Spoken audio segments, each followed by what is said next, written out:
Hai, ketemu lagi sama saya. Di sini saya akan sedikit menjelaskan tentang kedaruratan medis 2 yang di dalamnya ada demam, kejang, epilepsi, dan pingsan. Langsung saja kita ke pertama ya. Saya akan menjelaskan tentang demam. Apa itu sih demam? Penyebabnya apa? Cara penanganannya kayak gimana? Nah, sebelumnya saya akan menjelaskan tentang demam dulu nih. Demam adalah kondisi meningkatnya suhu tubuh hingga 38 derajat Celcius. Lebih dari 38 derajat Celcius. Demam menandakan adanya penyakit atau kondisi lain di dalam tubuh, seperti itu. Demam umumnya terjadi sebagai reaksi dari sistem imun dalam melawan infeksi virus, bakteri, atau parasit penyebab penyakit. Lalu beberapa penyakit yang sering menyebabkan demam itu adalah radang tenggorokan, terus ada flu dan infeksi saluran kemih. Lalu ada gejala dan penyebab demam. Nah, demam ini ditandai dengan meningkatnya suhu tubuh hingga lebih dari 38 derajat Celcius dari suhu tubuh normal. Nah, suhu tubuh normal di sini itu antara 36,1 derajat Celcius sampai 37,2 derajat Celcius. Demam merupakan gejala dari beragam kondisi dan penyakit. Biasanya demam akan disertai gejala lain akibat kondisi yang mendasarinya. Beberapa gejala yang menyebabkan demam itu adalah yang diiringi dengan sakit kepala, berkeringat, menggigil, lemas, nyeri otot, dan kehilangan nafsu makan. Demam dapat disebabkan oleh berbagai kondisi seperti penyakit infeksi, seperti penyakit virus, dan bakteri jamur. Lalu ada pengobatan dan pencegahan buat demam sendiri.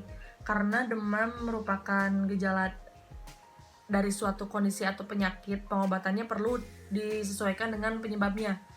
Demam dapat menimbulkan rasa tidak nyaman. Hal tersebut dapat diatasi dengan beristirahat, minum air putih yang banyak, dan mengonsumsi obat penurun demam seperti paracetamol atau sebagainya.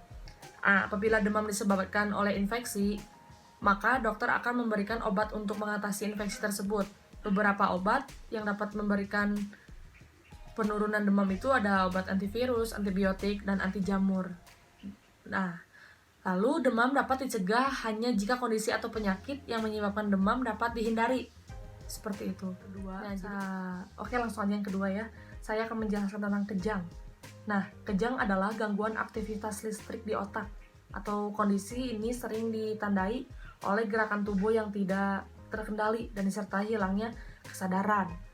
Kejang bisa menjadi tanda adanya penyakit pada otak atau kondisi lain yang mempengaruhi fungsi otak. Nah, kejang selalu ditandai dengan tubuh yang bergetar, tidak terkendali atau kaku, seperti itu.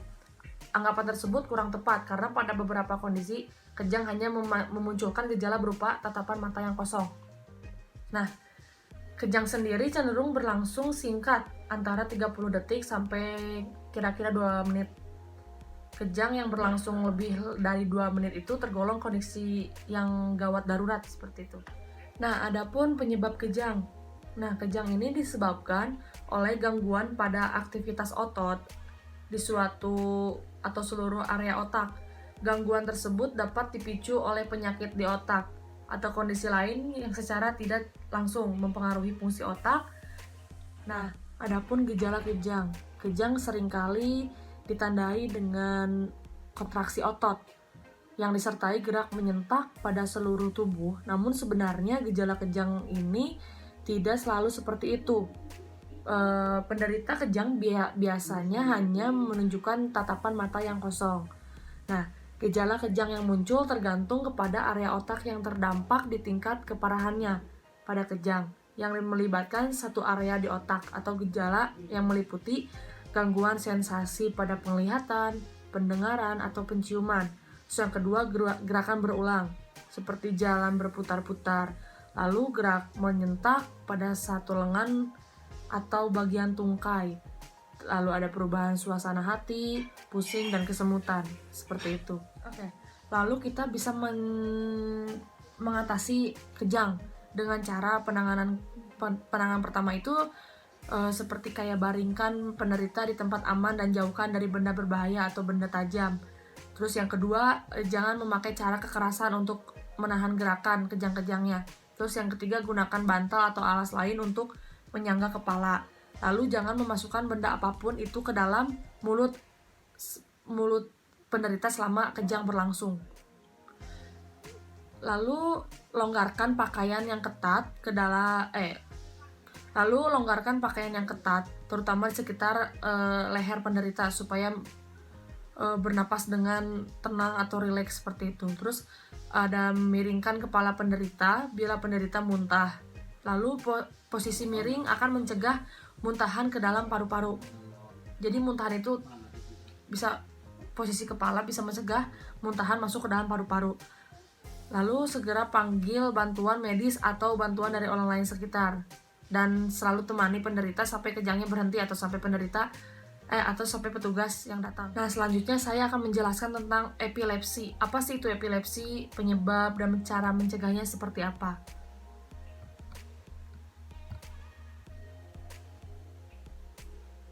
Nih, jadi yang pertama, pengertian epilepsi. Penyakit epilepsi atau AYAN adalah gangguan sistem saraf pusat akibat pola aktivitas otak yang tidak normal. Hal itu menimbulkan keluhan, kejang, sensasi, dan berperilaku yang tidak biasa hingga bisa menyebabkan hilang kesadaran. Nah, gejala epilepsi merupakan gejala utama penyakit epilepsi yang terjadi saat timbul impuls pada otak melebihi batas normal. Kondisi tersebut menyebar ke area sekelilingnya, sehingga menimbulkan sinyal yang tidak terkendali, atau sinyal tersebut terkirim juga pada otot sehingga menimbulkan kedutan hingga terjadinya kejang seperti itu.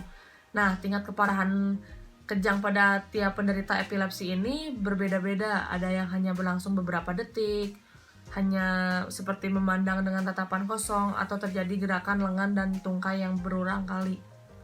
Nah, lalu ada penyebab epilepsi. Nah, penyebab epilepsi di sini, penderita epilepsi dapat dipicu karena beberapa kondisi.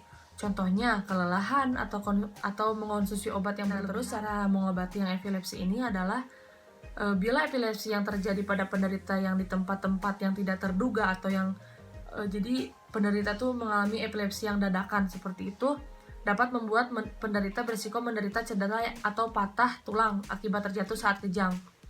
Nah, selain berbahaya cedera, penderita epilepsi ini dapat mengalami komplikasi seperti kematian mendadak. Jadi mati tapi kematian mendadak seperti itu. Nah, lalu kita masuk yang terakhir, saya akan menjelaskan tentang pingsan. Nah, pingsan ini adalah hilangnya kesadaran sementara yang terjadi secara tiba-tiba. Orang yang pingsan bisa kembali sadar penuh setelahnya. Kondisi ini bisa diawali dengan rasa pusing, mual, dan penglihatan yang kabur. Selanjutnya kehilangan kesadaran hingga terjatuh. Nah, secara medis pingsan ini disebut sinkop. Bahasa lain dari pingsan ini adalah disebut sinkop. Kondisi ini biasanya berlangsung selama beberapa detik atau beberapa menit, bahkan beberapa jam mungkin. Pingsan disebabkan oleh melambatnya aliran darah ke otak secara mendadak, sehingga otak tidak mendapat suplai oksigen yang cukup. Lalu kita masuk ke gejala pingsan nih.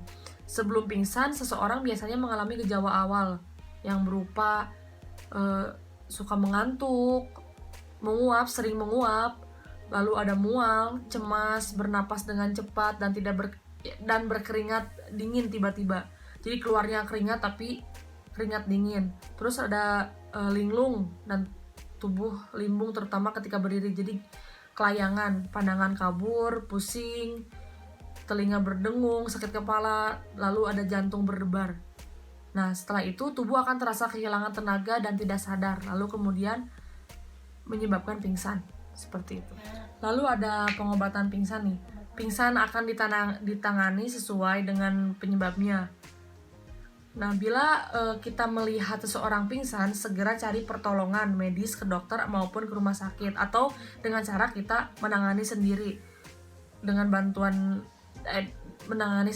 langkah-langkah pertolongan pertama, seperti bawa penderita ke tempat aman dan jauh dari orang-orang supaya menghirup udara yang segar. Lalu bangunkan penderita dengan menggoyang-goyangkan tubuhnya, memanggilnya dengan suara yang cukup keras, atau memberikan rangsangan nyeri, atau memukul-mukul, seperti itu. Lalu periksa apakah penderita bernapas atau apakah ada sumbatan di saluran pernapasannya. Lalu longgarkan pakaian penderita yang pingsan. Penderita diselimuti bila kulitnya terasa dingin, seperti itu.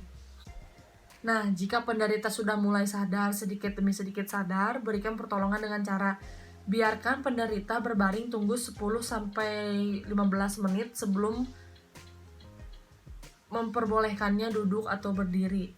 Terus yang kedua, penderita diberi minum atau makanan, terutama bila diketahui bahwa yang pingsan itu belum makan dalam 6 jam terakhir atau menderita diabetes. Lalu temani penderita sampai dia benar-benar pulih atau sadar. Oke, mungkin hanya itu yang bisa saya jelaskan tentang demam, kejang, epilepsi, dan pingsan. Kurang lebihnya saya mohon maaf, pasti ada kekurangannya maupun ada kelebihannya. Sampai ketemu lagi di minggu depan. Bye-bye.